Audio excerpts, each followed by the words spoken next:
Welcome back. Now I'm joined by Kim Calvert from Cottonsoft. Welcome to the program. Thank you very much. Tell me about your Christmas campaign. Well, Cottonsoft is supporting Beat Bowel Cancer Aotearoa in a fantastic campaign at Christmas, and it's called I Give a Crap, and it's about raising bowel cancer awareness. So how important is this for Cottonsoft? I mean, what's your involvement with bowel cancer Aotearoa? Well, for Cottonsoft, we're a corporate sponsor of Beat Bowel Cancer Aotearoa, and we were looking for a great community campaign to support. But also it fits with our core product, of course, of toilet paper. But of course, I have a personal connection to bowel cancer as well. Tell me about your personal connection. Well, my father died of bowel cancer around age 65, and he'd gone through nearly 10 years of treatment leading into that. My mother also had a malignancy diagnosed when she went in to have an operation to remove polyps. So she actually went through chemotherapy and is in complete remission now. And then my uncle also died of liver cancer following bowel cancer, so it's very close to my heart as well as our business. So what is the message this Christmas? I mean, obviously it's in your family and in other families in New Zealand. How can we talk about it? Well, New Zealand has a terrible rate of diagnosis. We have nearly 3,000 people who are diagnosed of bowel cancer every year, and our OECD average of actually cure rates is around 75%. New Zealand's is only 55%. And a big part of that is actually about early diagnosis. So only with only 55% cure rate, because people don't talk about it and because people don't think about the symptoms or they're embarrassed, they don't actually get the opportunity for treatment. So what's the best thing for us to do? This is all an awareness campaign, and actually it's the awareness about not being embarrassed about your symptoms and talking about it with your family. And the symptoms are so critical to notice. And the embarrassing things, the reason people don't talk about it, going to the toilet more often, blood in your poo, lumps in your belly, or sort of consistent pain in your abdomen. And people often don't talk about those things until they're too late. And so the aim of this campaign is all about having that embarrassing conversation with your family. And at this time of year, it's a family time of year. So it's a great opportunity to have those conversations, and if you can, to save the life of a loved one. Okay, so we can go online, and there are some videos. Nigel Latter is there. Tell us about his involvement with the campaign. Nigel Latter, there's an online campaign which you can reach through the Beat Bowel Cancer Aotearoa website, and the I Give a Crap, or you search I Give a Crap in Google. And Nigel Latter actually presents the main part of the video, and his father died of bowel cancer. And so, of course, like me, our children are going to grow up without getting to know their grandfather. And the less people that can happen, the better. When you think that 4 times the number of people die each year of bowel cancer that die on the roads, you think about the time and energy we put into the road toll, and then bowel cancer is almost forgotten.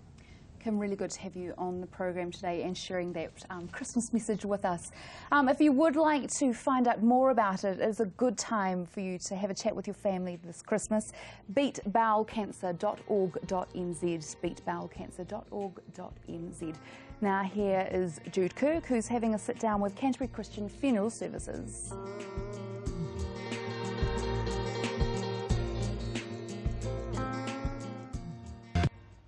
Roddy McKinnon from Canterbury Christian Funeral Services joins me now. Hi. How are you today? Very good, welcome. Now, there was a rather controversial piece on ZB yet again by Chris Lynch during the week slamming funeral services. Would you like to respond to that in any way?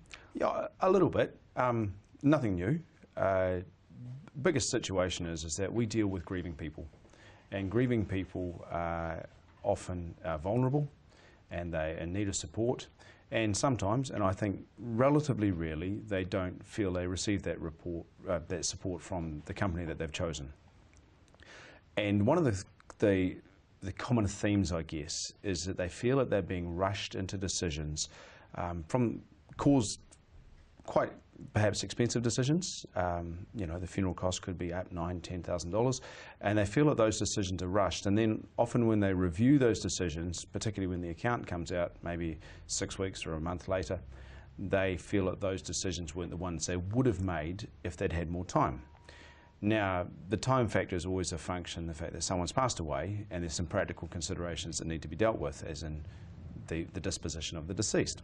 So the time frame is not really the funeral director's issue in the sense that they can extend the time frame. Most funeral companies can give you weeks if you want, and we've talked about this on the show before. In Sweden, they use 8 weeks between the time of death and the funeral, and so they deal with it that way. Culturally, we're not that keen on that. You know, it's 3 to 4 days is the traditional norm. But the point more is that the decisions they're making are ones that everybody knows they're going to have to make at some point. They may not know whether they're making them for themselves, for a parent, maybe for, unfortunately, hopefully not, a child, but all of us are going to be involved in a bereavement at some point. That's inevitable. And so my response to it is when people do feel pressured and when they do feel that they were put in a situation where they weren't perhaps in their most logical of minds because of bereavement and grief, why haven't they pre-arranged? Why haven't they pre-planned? At the very least, why haven't they got an estimate of the approximate cost of their funeral so that they can put that into their financial plan for retirement? Because, like I say, everyone's going to be in this scenario at some point. Absolutely, and I mean it's a chosen vocation by you people to be funeral directors, but it's not your chosen vocation to have people dying around you unexpectedly, or for you. No. Do you? It's not something that you have any control over.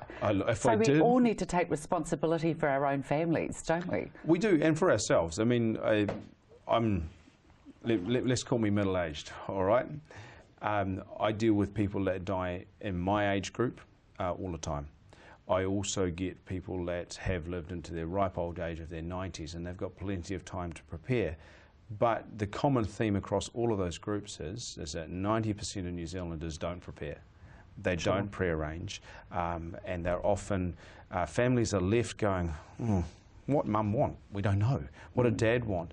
And then they have the inevitable conflicts within families because everyone has a different opinion, and they find it a stressful time where we believe it should be a time of coming together. It should be a time of celebration. Well, Roddy, everybody's coming together hopefully over the Christmas period. Maybe it's something that families can actually sit down and nut out. That's a perfect time to do it, and we would encourage them to do so. Canterbury Christian Funeral Services, give Roddy McKinnon a call. The new location is 22 Sheffield Crescent. Stay with us after the break. Sophie Paseo is here to talk about Stroke of Fate.